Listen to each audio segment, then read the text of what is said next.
repeated are: 1. Buremba sub-county in Kazo district is scheduled to elect on 30th May 2025. That's tomorrow. We have to do election for mainstream finance, publicity, and women's league.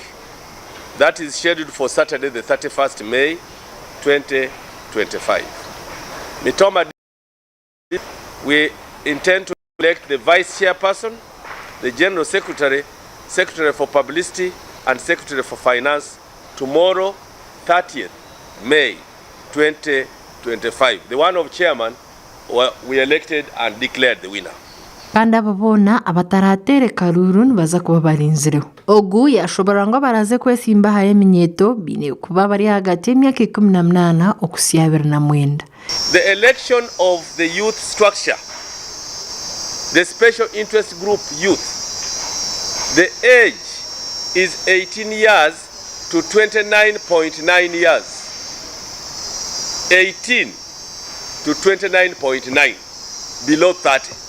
Those are the youth. Ekibina cyangira cyashobora nabo bona abarukwenda kwesimbaho ahaba umwanya gwo bunyishenjero hamwe na chairman w'entebe ya katano wa district. The other elections are for MPs and LOC5 chairpersons. Expression of interest and picking of nomination forms for members of parliament and LOC5 chairpersons will commence on 2nd June and end on 15th June at the Commission headquarters, Plot 13, Chadondo Road. I repeat, expression of interest and picking of nomination forms for members of Parliament and LOC5 chairpersons will commence on 2nd June and end on 15th June at Plot 13, the NRM Electoral Commission headquarters. Amakuru agagasha kwa Ronald Ngabirano ahabwa tayari West Omurimbara.